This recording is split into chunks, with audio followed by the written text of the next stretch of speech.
یہ دکھایا جا رہا ہے حضور پاک صلی اللہ علیہ وسلم کی قبر کی توسیعات کتنے مراحل سے گزری، کہ پہلے حضور صلی اللہ علیہ وسلم کی قبر کس طرح تھی۔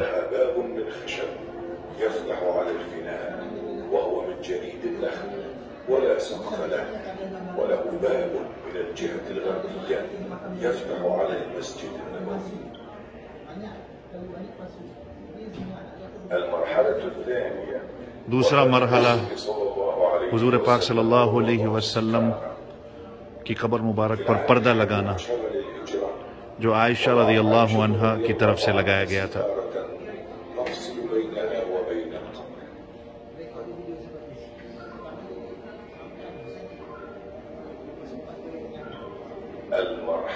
تیسرا مرحلہ حضور پاک صلی اللہ علیہ وسلم کی قبر کا، جب حضرت ابوبکر صدیق رضی اللہ عنہ کی وفات ہوتی ہے۔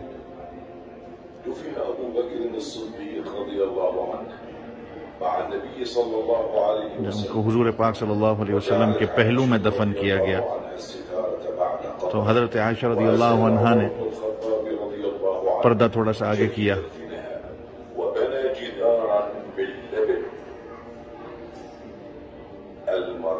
چوتھا مرحلہ عمر رضی اللہ عنہ کی وفات جب ہوتی ہے،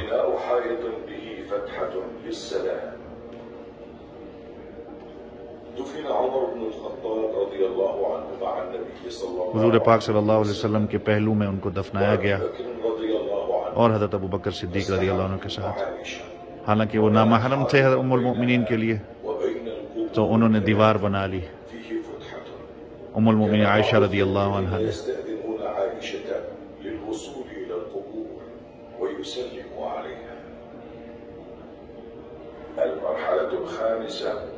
پانچواں مرحلہ حضور صلی اللہ علیہ وسلم کی قبر مبارک کا،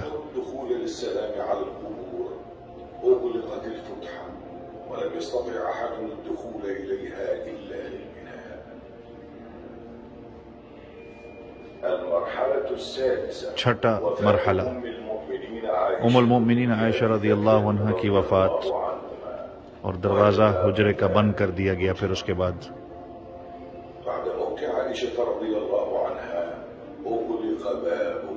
دروازہ بند کر دیا گیا تھا حجرے کا۔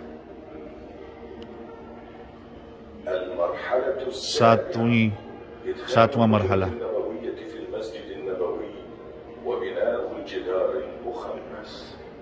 مسجد کے اندر قبر کا آنا۔ مسجد کے حصے میں ولید ابن عبد الملک کا حکم تھا کہ ساری جگہ کو ڈیمولش کیا جائے، آپ صلی اللہ علیہ وسلم کی ازواج مطہرات کے گھروں کو بھی ایڈ کیا جائے اندر۔ انہوں نے ساری اس برک وال، اس دیوار کو توڑا اور دوبارہ سے تعمیر کی گئی بغیر کسی دروازے اور کھڑکی کے، تاکہ کوئی بھی اندر نہ جا سکے۔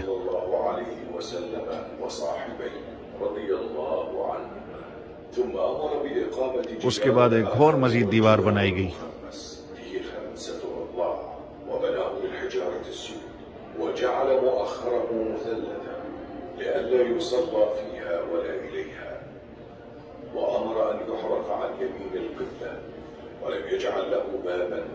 کوئی دروازہ اور کھڑکی اس پہ نہیں بنائی گئی تھی،